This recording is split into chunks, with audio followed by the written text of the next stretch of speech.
Apenas 73 años después de la añorada independencia de Chile, nuestro país experimentó uno de los tantos momentos duros que le ha tocado vivir a lo largo de nuestra historia nacional, la famosa Guerra Civil. En ese instante, estamos hablando del 1891, el presidente de Chile era José Manuel Balmaceda. Y la situación que Chile tenía con sus países vecinos era de paz, era de tranquilidad. Sin embargo, la aristocracia, que estaba acostumbrada a un poder arraigado en sus manos, no quiso darle lugar a ciertas solicitudes que el presidente Balmaceda hizo por medio de un proyecto de ley. Fue así como se dio origen a la famosa Guerra Civil en nuestro país.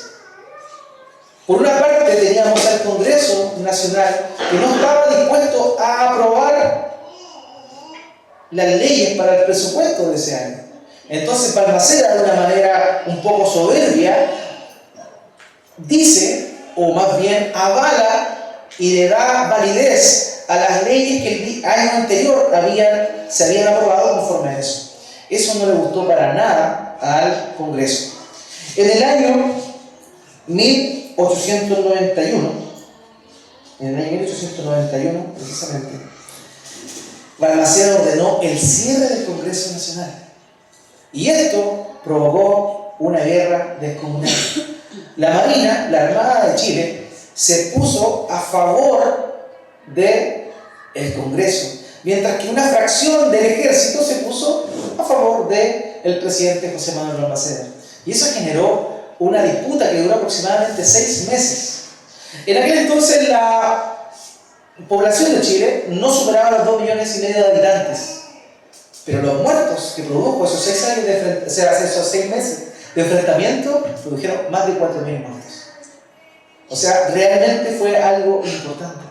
Ahora uno pudiese pensar, bueno, un país que hace 73 años recién tenía un proceso de independencia, ¿cómo es que se generan estas disputas? ¿Cómo es que no tenían problemas con sus vecinos, pero sí tuvieron un problema interno? Muchas veces lo que destruye los países, lo que destruye las naciones, y en particular, conforme hemos leído este pasaje, lo que destruyó o lo que atacó al pueblo de Israel, más que el acecho externo, fue el problema interno. Por eso, a modo de introducción, quería mostrarles cómo es que se dio este proceso de guerra civil en Chile, lo cual nos dista mucho a lo que en oportunidades ocurrió dentro de la misma nación de Israel. ¿Por qué nació el conflicto en Chile? Básicamente porque los aristócratas no querían soltar el poder. Entonces no estaban dispuestos a que el presidente formulara reformas que modernizaran lo que en ese tiempo era el Estado de Chile. Eso es lo que pasa, hermanos, cuando el hambre de poder y la búsqueda del beneficio personal están por sobre el bien común de una nación. Y eso es precisamente lo que nosotros leemos y acabamos de leer en este pasaje. El día de hoy el título del sermón tiene por nombre Problemas al interior del muro. Y este pasaje que acabamos de leer lo vamos a dividir en 3 puntos principalmente. En primer lugar, una amenaza interna. En segundo lugar, el reclamo de amor. Y en tercer lugar, el triunfo del amor. Recordemos un poco cómo se sitúa, en qué contexto se da esto, para todos aquellos que se nos incorporan en esta semana, sepan un poquito de lo que hemos estado hablando con respecto al libro de Nehemías. Luego de que la nación judía se rebelara contra Dios, Dios determinó que esta nación fuese cautiva por un periodo de 70 años y fueron llevados por el reino babilonio, deportados a aquella ciudad. ¿Qué fue lo que ocurrió en ese instante? Ocurrió que el pueblo empezó a sufrir y empezó a adquirir también costumbres de los pueblos a los cuales ellos se añadieron. Pero pasados los 70 años, Dios en su misericordia cumplió su palabra que había dado por medio del profeta Jeremías y levanta a Ciro, un rey medo-persa que había precisamente destruido el imperio babilónico, y produce este hito importante del primer retorno de la nación judía, que estaba esclavizada en Babilonia, de vuelta, de regreso a su tierra. Eso es lo que pasó en primera instancia.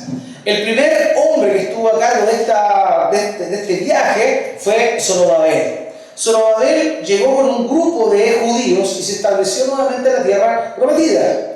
Estableciéndose ahí, tuvo la misión de construir el templo. Obviamente no como el majestuoso templo que había construido antaño el rey Salomón, sino obviamente un templo mucho más precario que aquel. Sin embargo, eso fue un gran avance. Posterior a eso, años después, Esdras, el escriba, también se propone ir y llevar a otra comitiva de judíos a regresar a la tierra de la cual habían sido deportados. Y cuando está Esdras con ese grupo de personas, ocurre un avivamiento bien particular en Israel. ¿Por qué? Porque encontraron la ley de Dios. Entonces, el escriba, Esdras, comienza a proclamar la ley que Dios había dado años atrás y que en ese entonces estaba totalmente olvidada. Entonces hubo un gran avivamiento por parte del pueblo judío.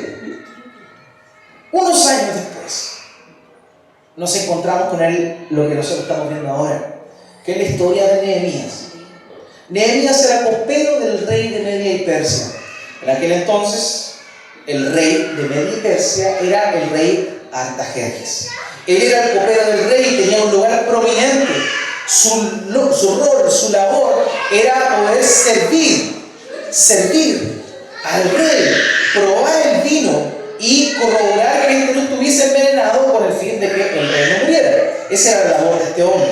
Por tanto, tenía un cargo muy elevado dentro de la nación medo-persa. Sin embargo, Dios puso en el corazón de este hombre llamado Nehemías, el corazón lo puso en su pueblo, en sus hermanos que todavía se encontraban en Jerusalén, pero que hasta ese entonces todavía no se había reconstruido las murallas de la ciudad que protegían el reino.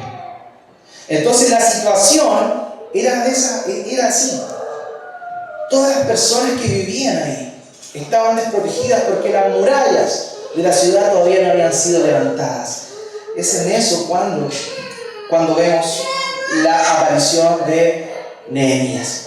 Ahora Nehemías se dispone y le pide al rey que le dé autorización para ir a Jerusalén a levantar las murallas de la ciudad. Cuando llega allá, no era un panorama muy alentador para él.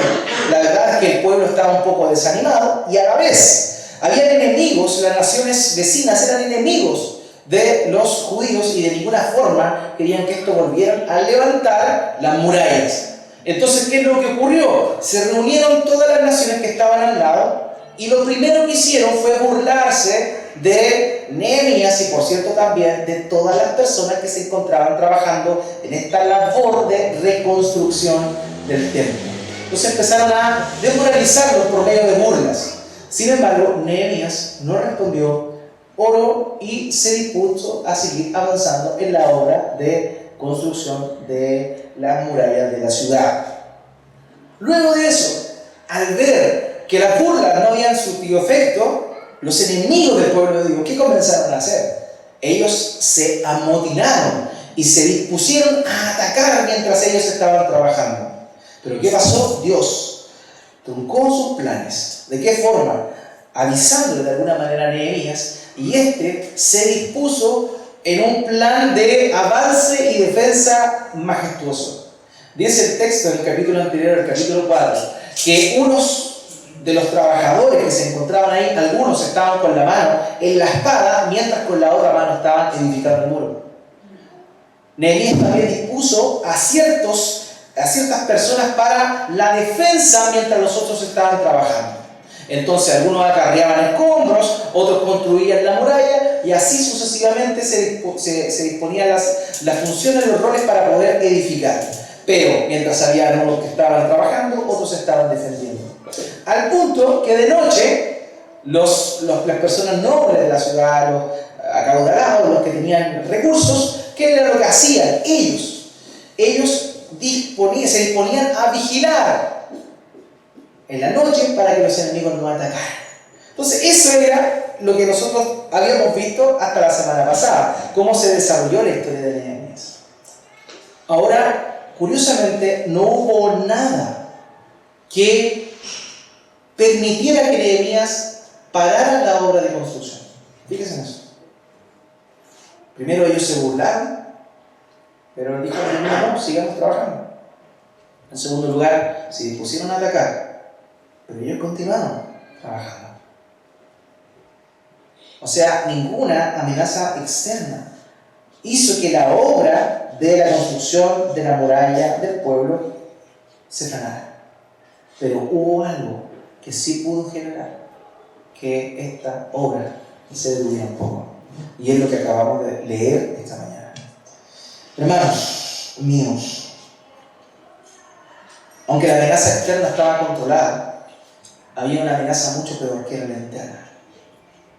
Ellos podían resistir a sus enemigos, pero una cosa que no contaban era con el aprovechamiento interno de los más pudientes del pueblo en la situación que ellos estaban lidiando. Entonces, en primera instancia, nosotros nos encontramos acá ¿con qué? Con el clamor del pueblo. Estaba la obra funcionando, trabajando, y de pronto, me imagino yo, Nehemías van a golpear la puerta a su oficina y quieren hablar con él, y le dice el pueblo, va a una comitiva de personas y empieza a manifestarle una situación que, según entendemos, Nehemías no estaba al tanto todavía. Fíjese que ahí utiliza la expresión clamor, dice el clamor del pueblo, y literalmente esa expresión clamor es un clamor desesperado, un ruego agonizante. Esa es la idea. O sea, Nehemías estaba preocupado de la reconstrucción de la muralla, pero por debajo, mientras todos estaban trabajando, el pueblo, ricos y pobres, estaban trabajando, estaba ocurriendo tras bambalinas algo que era bien doloroso para la unidad del pueblo. Una crisis interna que se estaba llevando a cabo. El Señor Jesucristo, en Marcos capítulo 3, versículo 24, da un principio muy importante, hermanos míos. Él dice, en Marcos 3, 24, si un reino está dividido contra sí mismo, tal reino no puede permanecer. Y pese a que ellos estaban unidos para las amenazas externas que se le estaban viniendo encima, había algo interno que estaba provocando una división y un reclamo, un dolor de parte de personas que estaban trabajando en el muro, pero que no tenían los recursos para sustentarse en ese momento. Por eso esa expresión clamor significa un ruego angustioso por socorro. Ahora, el texto nos dice algo bien interesante. Nos dice que estaba pasando ellos por una hambruna. Recordemos, estaban trabajando en el muro día y noche, pero eran tantas las personas de la ciudad, hombres, mujeres y niños, que algunas familias comenzaron a pasar necesidad. ¿Por qué? Porque eran tantos que estaban trabajando en la obra y exclusivamente en la obra, que no trabajaron en las actividades que comúnmente realizaban. Si nosotros nos situamos en el tiempo que duró la construcción de la muralla de la ciudad, nosotros pudiésemos tener certeza de que en aquel entonces ya había sido la cosecha de la cebada. La cebada era lo primero que brotaba era la cebada. Entonces, cuando comenzaron la obra de construcción de las murallas, ya esa cosecha se había llevado a cabo. Sin embargo, la cosecha del trigo se daba en el mes de junio, y la cosecha de las verduras y las frutas se daba en el mes de septiembre, y justamente esos meses era el tiempo que estaban todos preocupados de trabajar en el muro. Entonces los agricultores se despreocuparon de sus labores para alimentarse y se pusieron a trabajar en el muro. ¿Ya? Eso fue lo que sucedió. Entonces, el primer clamor que nosotros vemos aquí iba en dirección a la necesidad que estaban pasando, y esta necesidad le había llevado a ellos a pedir prestado para comer y poder subsistir. ¿Ya? Esto era algo que era común, o sea, si una persona que no tenía los recursos, y en particular entendamos la contingencia que se estaba llevando a cabo, o sea, todos estaban trabajando en la construcción del muro, ricos y pobres. La diferencia es que los ricos tenían guardado, mientras que los pobres no. Los pobres solamente lo que tenían era lo que producían. Entonces ahí es donde se generó precisamente esta primera instancia. Entonces ellos estaban viviendo un tiempo bien especial como pueblo. Sin embargo, vemos que los ricos de la ciudad se aprovecharon de la situación. ¿Estaba mal que los ricos le prestaran a los pobres? No estaba mal. De hecho, la ley de Dios lo ordenaba. En Levítico, capítulo 25, versículo 35, dice esto, la ley del Señor. Cuando tu hermano empobreciere y se acogiere a ti, tú lo ampararás. Como forastero y extranjero vivirá contigo. O sea, había una ley interna que Dios había dado a su pueblo, una ley civil, que decía que si los pobres, las personas dentro de la misma nación, recordemos que era una gran familia, eran las 12 tribus de Israel. Entonces, si dentro de esta gran familia había alguna familia que estaba pasando necesidad, podía acogerse a otra familia que le pudiese ayudar y sostener durante ese periodo de escasez. Y en Levítico capítulo 25, pero ahora en el versículo 37, fíjese lo que dice la palabra de Dios. Dice, no le darás tu dinero a usura, ni tus víveres a ganancia. O sea, si una familia pobre pasaba necesidad, podía ir y solicitar ayuda a las personas que tenían más recursos. Pero estas no podían cobrar intereses. Este es un principio del reino de los cielos. Si usted le piden dinero, dos cosas. Una, regálelo, porque si no puede tener problemas. Y punto dos, si no está dispuesto a regalar, quizá no preste. Y lo segundo, hermano, es que si es un hermano, sobre todo en la fe, no le cobre interés. Es un principio del reino lo que estaba mostrando acá la palabra de Dios. Y eso era algo que el pueblo debiese haber sabido. O sea, los ricos debiesen haber sabido que no debían pedirle interés a su hermano más pobre, y comprendiendo la contingencia también. O sea, ellos estaban trabajando día y noche en el muro, no iban a poder devolverle porque no iban a poder generar recursos por medio del trabajo de su campo. Entonces, esa era la situación que se estaba dando. En Deuteronomio capítulo 15, versículo 7, se muestra más claramente este mandato, fíjese. Dice, cuando haya en medio de ti menesteroso de alguno de tus hermanos en alguna de tus ciudades, en la tierra que Jehová tu Dios te da, no endurecerás tu corazón, ni cerrarás tu mano contra tu hermano pobre. ¿Se da cuenta? Como este mandato que Dios le había dado a ellos, a no cerrar la puerta a alguien del pueblo que se encontraba en una situación de escasez económica. Entonces lo que hicieron estos hombres no estuvo mal desde la perspectiva que le prestaron. Ayudaron a sus hermanos, le prestaron dinero. La ley no prohibía eso. Pero ahora nos encontramos con el segundo clamor, porque son tres clamores los que hicieron las personas que se presentaron donde Nehemías. El primero era ese, tuvimos que pedir prestado. El segundo clamor dice lo siguiente: ellos tuvieron que empeñar sus tierras, sus viñas, sus casas para comprar grano y sobrevivir al hambre que estaban viviendo. O sea, no solo pidieron prestado, algunos tuvieron que empeñar sus cosas. ¿Qué significaba eso? O sea, es como hipotecar, ¿cierto? Daban sus propiedades con el fin de que los otros le facilitaran el dinero para poder abastecerse, y prácticamente no era dinero. En este momento de la historia estamos hablando solamente de alimentos, no de otra cosa. El tercer clamor tenía relación al tributo del rey. El rey Artajerjes, el reino de Persia, cobraba un tributo a cada una de las personas que vivían en esa ciudad. Entonces, como todos estaban trabajando en el muro y no estaban dedicados a sus propias labores, no tenían dinero para generar recursos, por tanto tampoco podían pagar el tributo que el rey les pedía. Entonces, ¿qué pasó? Los hermanos familiares, más adinerados, vieron en esa necesidad un negocio. ¿Se da cuenta? Un negocio. Había dos cosas que Dios le prohibía a los judíos. La primera era que no podían cobrar interés. Éxodo 22:15 dice: cuando prestares dinero a uno de mi pueblo, al pobre que está contigo, no te portarás con él como el obrero y no le impondrás usura. A eso se refiere a impuestos.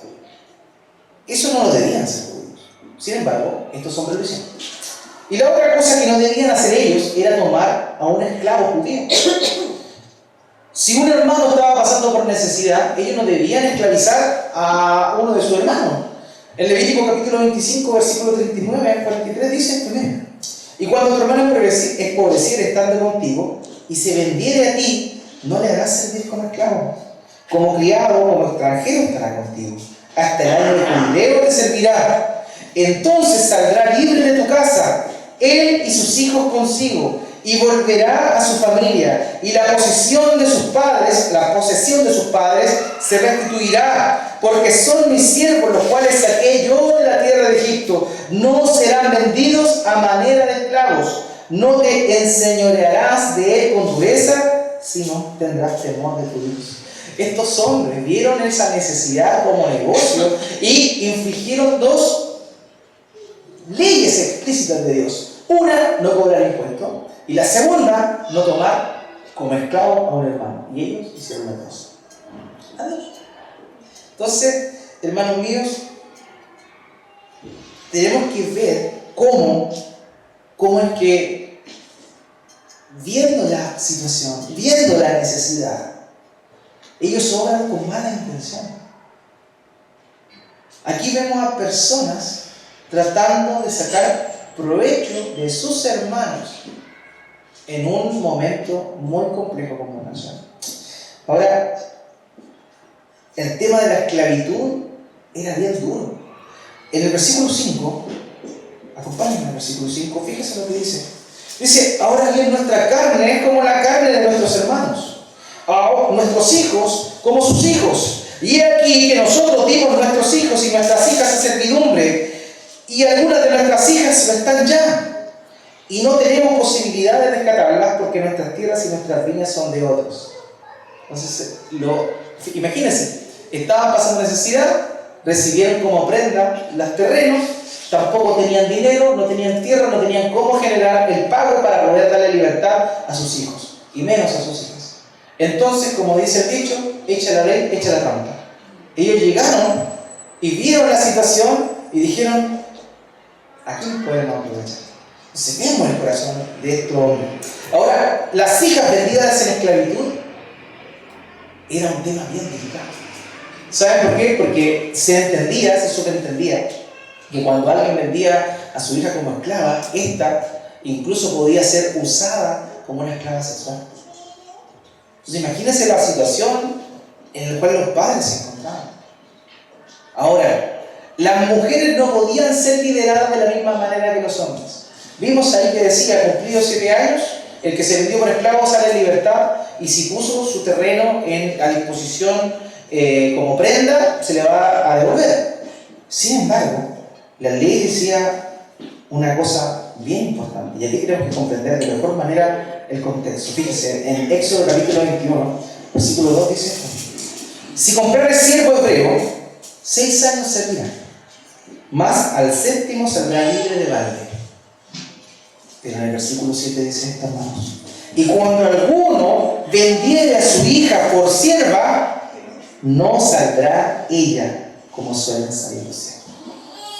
O sea, en el momento que ellos esclavizaban a una de sus hijas, la perdían. Los otros debían haber sabido esa situación. Los otros sabían que no podían recibir a las hijas de sus hermanos como esclavos. Sin embargo, lo hicieron. ¿Qué sacaban por construir una muralla? Para protegerse de los enemigos, y los más voraces estaban dentro de la muralla. Al lado interno de la muralla estaban los más aprovechadores. Esos sí que eran peligrosos. porque estaban destruyendo a sus propios hermanos. Estos hombres tuvieron lo que se denomina como el síndrome del pulpo. ¿Sabía usted que el pulpo, cuando está en situaciones de estrés, se encuentra amenazado o está acorralado por algún otro depredador que lo quiere comer, comienza a comerse a sí mismo? Este es un poco lo que le pasaba a estos hombres. Siendo del mismo pueblo, al ver que estaban rodeados, que los querían acechar y que no podían evidentemente sacar provecho de la gente de afuera, se dispusieron a morder a sus propios hermanos y aprovecharse de ellos. Entonces, esto, hermano, es bien complejo. ¿Cuáles eran los pecados de estos nobles? Ahora, hemos estado exponiendo lo que ellos hacían. Y uno pudiese pensar, por eso les decía adelante que era medio complejo el pasaje, uno pudiese pensar, ¿y cuál es la aplicación para nosotros el día de hoy con respecto a esta historia? Y la verdad, hermano mío, es que sí tiene una aplicación muy importante y que vamos a abordar un rato más. Pero el punto es aquí, ¿cuál era el pecado de estos nobles? En primer lugar, desobedecieron la voluntad de Dios revelada por un mandato claro. Le dijeron, no cobres intereses si ellos cobraron intereses. No tomes a tus hermanos como esclavos si ellos tomaron a sus hermanos como esclavos. En segundo lugar, ellos daban prioridad a su prosperidad personal en desmedro del bienestar de sus propios hermanos. O sea, estaban todos en la misma situación, estaban todos abocados a trabajar en lo mismo, que era la obra de la muralla. Sin embargo, ellos querían sacar su tajada y querían ganar más. Así de simple. Y en tercer lugar, daban prioridad a su gratificación momentánea, no pensando en la eterna. Eso era el pecado que cometieron estos hombres. Ahora, ¿cómo lo aplicamos a nuestras vidas, hermano? ¿Cómo lo aplicamos? ¿De qué manera nos confronta esto? Y la verdad es que si utilizamos la misma analogía que hemos venido hablando y entendiendo la obra de la muralla como el trabajo en el reino de Dios, es más sencillo para nosotros comprender de qué manera podemos aplicar esta verdad en nuestras vidas. Hermanos, todos estamos trabajando en el reino de Dios, se supone. De la misma forma que ricos y pobres en aquel entonces estaban trabajando en esa obra. Nosotros estamos en esa misma condición.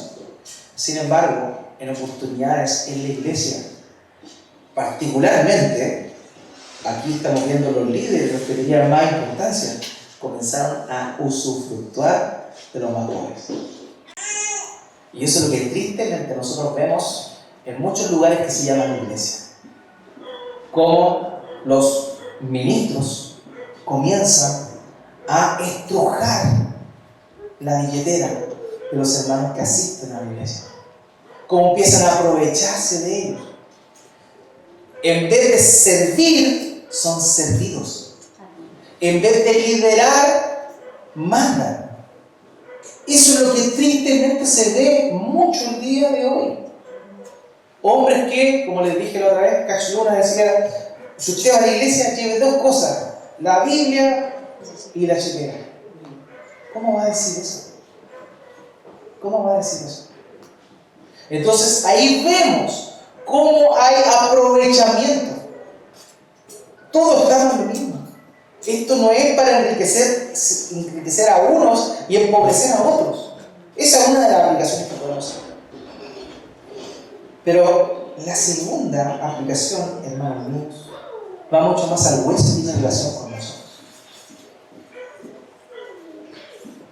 Hermanos, ciertamente no todos somos ricos, ¿cierto? Y entendamos la riqueza en el contexto del cual estamos hablando. O sea, en ese tiempo la gente no estaba alfabetizada, en ese tiempo no estaban los resguardos de previsión de salud, no había médicos, no había nada de ese tipo. Por tanto, era bien precario lo que la gente podía alcanzar a tener. Esa era la riqueza que tenía, simplemente propiedad, ganado, etc. Pero estas personas, con lo que tenían, no consideraban que tenían como administradores de la gracia de Dios, sino que ¿qué querían hacer? Sacarle a los que estaban en necesidad. Todos estaban trabajando en la obra. Todos estamos trabajando en el reino de los cielos.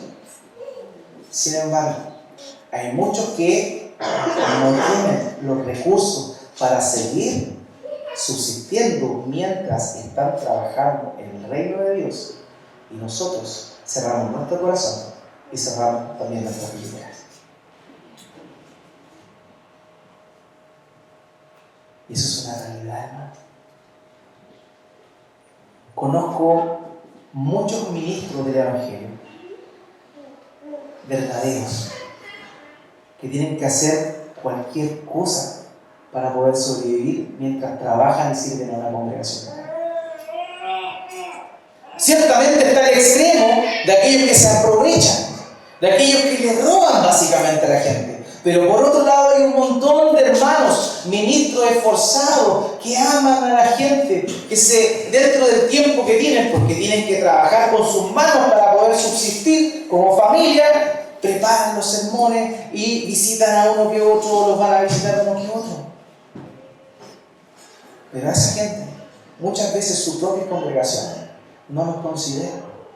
Muchas veces sus propios hermanos no tienen un corazón dador para que ese pastor pobre pueda enfocarse únicamente a orar, a leer la palabra de Dios y alimentarle espiritualmente. Hay muchas iglesias así, muchas, en los cuales los ministros son los lacayos de todo y no tienen la disposición siquiera para poder entre todos aportar al sostenimiento del pastor y su familia. Eso se da mucho. Dios te da, hermano, para dar. Dios no te da para que tú atesores en tu corazón, para ti. Dios te da para dar. Y si Dios te da más de lo que necesitas, es para dar. Y en primer lugar, eso tiene que ser para la obra del ministerio. ¿Se entiende la analogía o no? Todos estaban trabajando en la muralla. La muralla es el reino de Dios. Todos nosotros estamos. Sin embargo, hay algunos que tienen más y otros que no tienen. Y están trabajando para el reino de los cielos. A mí me da pena cuando escucho historias de misioneros que van a un lugar, disponen su corazón y tienen que pedirle que la gente lo apoye como en 50 familias para que puedan subsistir mientras ellos están trabajando en la obra del Señor. Nadie quiere, hermano mío, ir de misionero a ninguna parte. Los que quieren hacer eso son contados con los dedos. Pero cuando sabemos de eso, cerramos nuestro corazón y ni siquiera somos capaces de aportar a esa obra que ellos están realizando. El Señor Jesucristo dijo: en la mesa es mucha, los obreros flojos, no, pocos. Son pocas las personas que se disponen a servir en el reino de Dios. Sin embargo, en muchas oportunidades, nosotros como Iglesia de Cristo no tenemos la disposición para poder ayudar a que esas personas que se están poniendo en la brecha, que están asumiendo la responsabilidad de poder proclamar el Evangelio del Señor Jesucristo, puedan estar tranquilamente haciéndolo. Y eso es una realidad, da pena, hermano, da pena eso.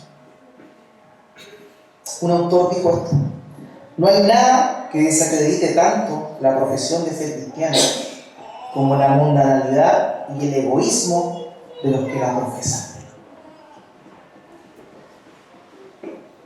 Hermano, si Dios te da un poco más, da para la obra del Señor. Para la obra del Señor. Ciertamente, hoy por hoy, hay todo un recelo sobre la iglesia evangélica, Señor, con todo este tema de los aprovechamientos, del desfalco, del enriquecimiento personal que algunos inescrupulosos han llevado a cabo. La iglesia genuina, la que de verdad está buscando agradar al Señor, sufre por eso. ¿Por qué? Porque la gente cierra su corazón y no da para la obra del ministerio. Nosotros, hermanos, tenemos que tener una disposición para eso, para dar, para la obra de Cristo. Tenemos que hacerlo, tenemos que tener una disposición. No sé si usted lo sabía, pero ese parlante, esa consola y esa cámara la ofrendó una hermana que vive en Estados Unidos. Y que ella escucha, ahora lo ve, porque es y ve los sermones. Y ella de allá es bendecida con lo que cada uno de los que estamos acá escuchamos toda la semana. Y ella, con disposición de su corazón, con amor, aporta para la obra de Cristo. Porque ella decía, no, pues si van a proclamar la palabra, tienen que tener video. Se da cuenta un corazón dispuesto a dar. Pero dar no para enriquecerse, sino para la obra del ministerio. Eso es. Y nosotros en ese aspecto tenemos que tener un corazón generoso. Dar para que la obra del ministerio, la obra del evangelio crezca y crezca. No para el enriquecimiento de unos pocos. Pero lamentablemente muchas personas, cuando tienen más dinero, hacen otras cosas con el dinero que Dios le está dando. Y no piensa en qué manera puede ayudar, facilitar a que la obra del evangelio crezca. Así como estos hombres estaban aprovechando de los que no tenían, muchas veces nosotros, teniendo en oportunidades más de lo que deberíamos tener, también nos aprovechamos de quienes están en la misión de proclamar el evangelio. ¿De qué manera? No cobrándoles intereses, no quitándoles las cosas, sino no dando. Eso pasa también. Entonces tenemos que ser completos, hermanos míos. Ser completos. Lo veíamos delante de toda la palabra de Dios. La suma de la palabra de Dios es verdad. Entonces tenemos que también enfocarnos en estas cosas y tener un corazón dador. Hermano, esta iglesia es sostenida por los miembros, pero el sustento pastoral no viene de la iglesia, viene de nuestros hermanos de La Serena, que con un corazón amoroso, 2 años ya, nos han sustentado a mí y a mi familia, con un corazón de dar para la misión, la obra que Dios está haciendo en esta ciudad. Ellos se privan de ciertas cosas para poder ayudarnos a nosotros a cumplir con la misión que Dios nos ha dado. De la misma manera, nosotros en su momento, hermanos míos, tenemos que hacer lo mismo. De aquí se van a levantar familias que se tienen que ir a predicar el evangelio a otro lado. ¿Y cómo lo vamos a sostener? ¿Cómo se van a sostener ellos? ¿Pidiéndole plata a sus familiares? Si somos nosotros, sus hermanos, la iglesia de Cristo, la encargada de capacitarlos y también de apoyarlos para que puedan cumplir la misión que Dios les ha dado. ¿Se da cuenta? Pero si no damos, ¿cómo lo vamos a hacer? Entonces, debemos entender que el dar evidentemente es una bendición, pero sobre todo cuando es para el reino de los cielos. Cuando está enfocado en eso. Si un día, hermanos míos, nosotros como iglesia, como ancianos, como hermanos, nos aprovechamos de lo que Dios da, que el Señor nos fulmine ahora mismo. De verdad. De verdad, hermano. Dios nos libre de eso. Pero sí, una cosa clara es que debemos dar para la obra de Dios. Para que el evangelio corra. Y eso es nuestra responsabilidad. El segundo punto, hermanos míos, el reclamo de amor. Nehemías capítulo 5, versículo 6 al 7, acompáñenme. Dice, y me enojé en gran manera cuando oí su clamor y estas palabras.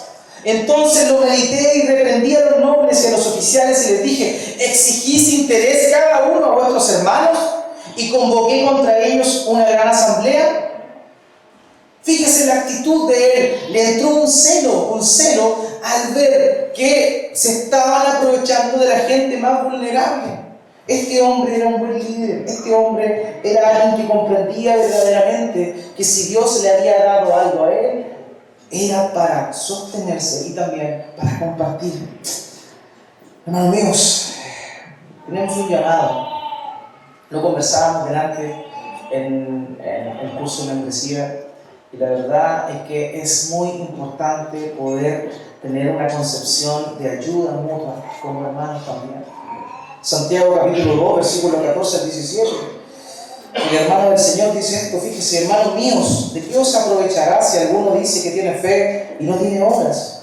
¿Podrá la fe salvarle? Y si un hermano o una hermana están desnudos y tienen necesidad de mantenimiento de cada día, y alguno de vosotros les dice, id en paz, calentados y saciados, pero no les dais las cosas que son necesarias para el cuerpo, ¿de qué aprovechar? Así también la fe, si no tiene obras, es muerta en sí misma. Hermanos, Dios te da, pero también para que tú puedas dar. La gente de este mundo que tiene recursos va a tener un juicio especial. ¿Por qué? Igual que todos los mortales, por cierto, pero tiene responsabilidad porque del Señor son las riquezas. Y Él da para que las personas que reciben esto puedan administrarlo. ¿Administrar para qué? Para su gloria. Entonces, esto también es muy importante. En oportunidades como iglesia, hermanos, van a estar pasando necesidad. ¿Y qué vas a hacer tú? ¿Hacer caso omiso? ¿Decir que Dios te bendiga, hermano? ¿Va a orar por ti? ¿De qué forma vas a obrar ahí? Nehemías se sulfuró cuando supo que los hermanos estaban aprovechando. Nosotros, hermanos míos, tenemos que también tener un corazón dador, que piensa en la obra del reino de Dios, pero que también piensa en las personas que son parte del reino de Dios. Eso también es relevante. En Proverbios capítulo 3, versos 27 al 28, dice esto: no te niegues a hacer el bien a quien es debido cuando tuvieres poder para hacerlo. No digas a tu prójimo, anda y vuelve y mañana te daré, cuando tienes contigo. Si tú tienes para dar, no tramites, da. Sobre todo si es un hermano en la fe. Si es alguien que está en la calle, como me contaba un hermano el otro día, que andaba uno sin vergüenza haciéndose de sordo mudo por ahí, pasaban papelitos y les pedían dinero. Hay mucha gente que pulula así. Entonces eso también genera desconfianza a la hora de dar. Pero si hay un hermano en la fe que está pasando necesidad, no dudes en dar. No dudes en dar, hermano mío. Primera Timoteo capítulo 6, versos 9 al 10.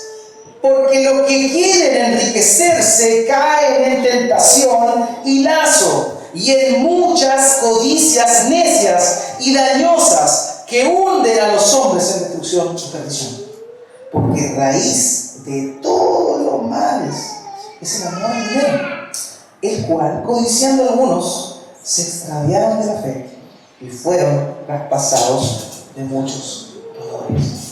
Hermanos, las riquezas son un medio, no un fin. Si Dios te da un poco más, es para su reino, su obra. Y esta también incluye a tus hermanos que pueden estar pasando necesidad.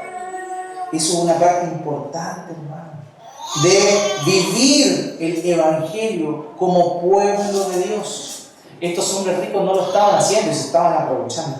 Nosotros no debemos hacer eso. ¿Qué vemos después? La respuesta de los hombres, la restitución. El versículo 10 y el versículo 11, acompáñenme. También yo y mis hermanos y mis criados les hemos prestado dinero y grano. Quitémosles ahora este gravamen. Os ruego que les devolváis hoy sus tierras, sus viñas, sus olivares y sus casas, y la centésima parte del dinero, del grano, del vino y del aceite que levantáis de ellos como interés. O sea, cuando Nehemías se da cuenta que estaban haciendo esto, él les dice: ¿saben qué? Tenemos que hacer lo que corresponde. Vamos a devolverle lo que se le ha pedido, lo que se le ha quitado. Devuélvanle sus tierras, sus viñas, sus olivares. Y también la centésima parte del dinero, porque ese era el dinero, era el interés que estaban cobrando. Imagínense, la centésima parte en el año son el 12%. El 12% de interés le estaban cobrando. Y Nehemías le dice: devuélvanselo a su hermano. ¿Cómo van a estar aprovechándose de eso? Hermano, nosotros no debemos aprovechar. Pero también el aprovechamiento no tan solo se ve en quitar, sino también en no dar. Ténganlo en consideración. Por último, el triunfo del amor, hermanos míos. La respuesta que el pueblo, los ricos tuvieron. Versículos 2 y 13. Y dijeron, lo devolveremos y nada les demandaremos. Haremos así como tú dices. Entonces convoqué a los sacerdotes y les hice jurar que harían conforme a esto. Además sacudí mi vestido y dije, así sacuda Dios de su casa y de su trabajo a todo hombre que no cumpliera esto, y así sea sacudido y vacío. Y respondió toda la congregación, amén, y alabaron a Jehová, y el pueblo hizo conforme a esto. El pueblo, los hombres que se aprovecharon de sus hermanos, se limpiaron. Y arrepentimiento es restitución. Fíjense en eso. Arrepentimiento no es solo remordimiento, no solo dolor, es verdad, mi mía, nos equivocamos. Es cierto. Pero bueno, ya está hecho. Pero no arrepentimos. Eso no es arrepentimiento. El arrepentimiento incluye la restitución. El cambio. El arrepentimiento es un cambio de dirección. El arrepentimiento es ir a la derecha y cambiar absolutamente el sentido e irse a la izquierda. Eso es arrepentimiento. Eso involucra. Entonces no es tan solo dejar de hacerlo, sino restituir lo malo que es. Y Dios movió el corazón de estos hombres. ¿Para qué? Para que devolvieran todo lo que se habían aprovechado de sus hermanos. Hermano, es el llamado para nosotros también. Si tú en algún momento de tu vida has negado, cerrado tu mano para darle a un hermano que está pasando necesidad, arrepiéntete. Pero a la próxima que tengas la posibilidad, hazlo. Porque eso va a mostrar verdaderamente lo mismo con respecto a la obra del reino de Dios. Muchas veces nosotros nos embobamos con lo exterior. ¿Sabes qué? El Señor Jesucristo va a volver por segunda vez. Y tu auto, tu casa, tu chequera, tu Masterclub va a derretirse con el fuego de su venida. Hermanos, sembremos en lo eterno. Tendrás a tu hermano toda la eternidad para compartir con él. Si está pasando por necesidad, extiende tu mano. Si puedes hacerlo. Si no puedes, entiende, claro. Pero si puedes hacerlo, no refrenes tu mano de hacer el bien. Mayormente a la familia de la fe. Si dice su palabra. ¿Saben por qué decimos esto, hermano? Porque es necesario seguir el ejemplo de nuestro Señor Jesucristo. 2 Corintios capítulo 8, verso 9. Porque ya conocéis la gracia de nuestro Señor Jesucristo, que por amor a vosotros se hizo pobre, siendo rico, para que vosotros con su pobreza fueseis enriquecidos. Él se entregó. Él se despojó de su dignidad, de su majestad, se hizo pobre para darnos. Hermano, ¿cómo no podríamos nosotros tener el mismo acto de consideración con aquellos que son nuestros hermanos, sobre todo en la fe, con algo tan volátil como lo son los recursos económicos? Tengamos un corazón dador. Tengamos un corazón que no busca el provecho, sino que busca el dar. En oportunidades es triste, pero dentro de la iglesia cristiana se dan fenómenos bien increíbles. Un hermano contrata a otro para que le haga un trabajo. Le cobra poco y lo hace mal. Se está aprovechando de su hermano. Tan cierto, le cobró poco, pero lo hizo mal. Eso es aprovecharse. Si tú tienes la posibilidad de servir a un hermano en algo, en un labor que tú estás realizando, hazla, cóbrale barato y hazlo bien. Hazlo bien. Tenemos que tener ese corazón, hermano mío, para servir de buena manera. ¿Por qué? Porque cuando estamos sirviendo a uno de nuestros hermanos, estamos sirviendo a nuestro Señor. El Señor dijo: cualquiera que le dé un vaso de agua a estos pequeños, los cuales son pequeños, recibirá también el pago de un pequeño. Nada de lo que tú hagas por tu hermano o por el reino de los cielos queda aquí. Todo tiene repercusión eterna. Comencemos y volvámonos a pensar como pueblo, como cuerpo, como casa, como hogar. Somos una familia de la fe. Y para eso Dios nos ha llamado, para estar juntos, animarnos, apoyarnos, así como el Señor Jesucristo se entregó por nosotros. De la misma manera nosotros debemos entregarnos por los demás.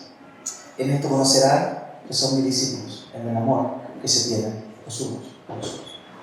Hermanos, animémonos y hagamos conforme a la voluntad de Dios.